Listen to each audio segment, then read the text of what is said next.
Tidak berhenti pada persoalan koneksi internet dan juga biaya yang membengkak saja. Tapi persoalan baru muncul setelah beberapa daerah mulai memberlakukan kegiatan belajar mengajar secara tatap muka di tengah pandemi.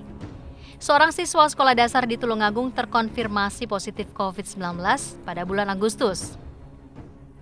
Dalam penelusuran lanjutan ERZ ditemukan 7 orang, yaitu 2 guru dan 5 teman kelas yang sempat melakukan kontak erat. 2 hari sebelumnya, mereka mengikuti kegiatan belajar luar jaringan atau luring berkelompok di rumah salah seorang siswa. PLT Kepala Disdikpora Tulungagung, Haryo Dewanto mengatakan, meski kegiatan belajar mengajar luring di desa tersebut dihentikan, namun pembelajaran jarak jauh harus tetap diberikan. Jadi memang tetap pembelajaran mungkin modelnya yang dirubah. Kalau dulu mungkin modelnya maksimal 5 orang, sekarang mungkin dirubah menjadi 3 orang atau 4 orang, supaya termasuk daripada protokol kesehatannya lebih diperketat lagi. Tidak hanya di Tulungagung, kasus positif yang menimpa pelajar juga terjadi di Jombang saat tatap muka diberlakukan. Puluhan santri salah satu pondok pesantren di Jombang terkonfirmasi positif COVID-19. Santri dari berbagai kota ini sedang melakukan belajar di pondok pesantren Tahfidul Quran.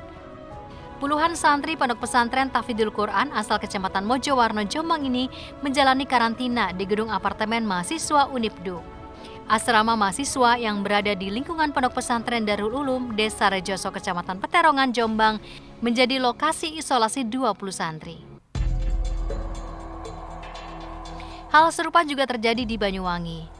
Koordinator Tim Tracing Satgas COVID-19 Jawa Timur terus berupaya mengatasi klaster baru penyebaran COVID-19 di Pondok Pesantren Darussalam Banyuwangi. Sebanyak 4.800 santri yang ada di Pondok Pesantren Darussalam Banyuwangi sudah dilakukan tracing dan tes swab oleh Tim Tracing Satgas COVID-19 Jawa Timur.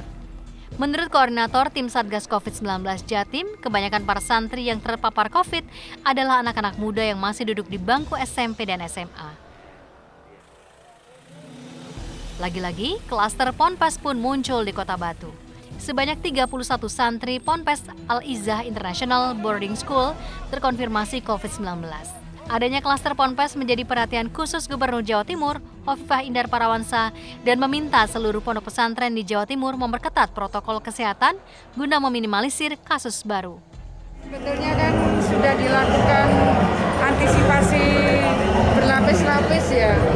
Saya juga kemarin sore saya sampaikan ke Pak Kanwil Kemenak supaya Pak Kanwil Kemenak juga bersama-sama membangun koordinasi, karena dulu kan ada surat edaran Kementerian Agama bagaimana proses pesantren ketika akan menerima santri dan seterusnya. Setelah ditemukan kasus positif di lingkungan Ponpes, Satgas COVID-19 Pemprov Jatim melakukan tes swab kepada 738 orang di Ponpes Al-Izzah. Dan hasilnya, sebanyak 31 orang yang terdiri dari santri, pegawai, dan pengelola Ponpes dinyatakan positif COVID-19.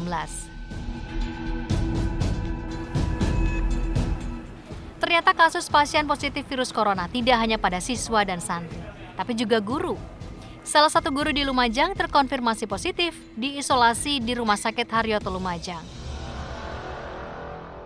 Dari hasil evaluasi Dinas Pendidikan Jatim, sekolah menggunakan pembelajaran daring untuk SMA dan SMK di Jatim mengalami penurunan kualitas pendidikan dibandingkan sekolah tatap muka, terutama untuk pendidikan mata pelajaran matematika dan fisika. Maka dari itu, bagi daerah yang sudah masuk zona aman bisa melakukan sekolah tatap muka. Namun siswanya masih harus dibatasi, begitu juga dengan kegiatan praktek bagi sekolah SMK di Jatim. Selain siswa yang belum siap melakukan sekolah secara daring, para guru juga belum terbiasa dengan sekolah daring. Dinas Pendidikan Jatim akan melakukan uji coba sekolah tatap muka di daerah yang sudah masuk zona aman dan akan ditingkatkan. Jadi siswa SMK ini untuk praktek itu diperkenankan dengan pengaturan protokol kesehatan. Bahkan saat ini dari jumlah SMK di Jawa Timur untuk masing-masing kabupaten kota ini sudah banyak yang melakukan pembelajaran tatap muka. dibuka sesuai dengan kondisi zona daerah itu. Kemudian juga masalah praktek juga sudah dipersilahkan dengan perlakuan protokol kesehatan yang ketat. Jenuhnya sekolah daring yang sudah beberapa bulan memaksa beberapa daerah mulai melonggarkan belajar tatap muka. Meski resiko penularan COVID-19 masih menghantui dan beberapa klaster pendidikan telah terjadi. Sejumlah sekolah tingkat SLTA di Pacitan telah melaksanakan uji coba pembelajaran secara tatap muka dengan memperketat aturan protokol kesehatan. Seperti yang tampak di SMA Negeri Punung, Pacitan, Jawa Timur. Sebelum memasuki area sekolah, siswa yang datang harus melewati cek suhu tubuh. Selain itu, para siswa juga wajib mencuci tangan dan menyemprot cairan disinfektan sebelum memasuki ruang kelas.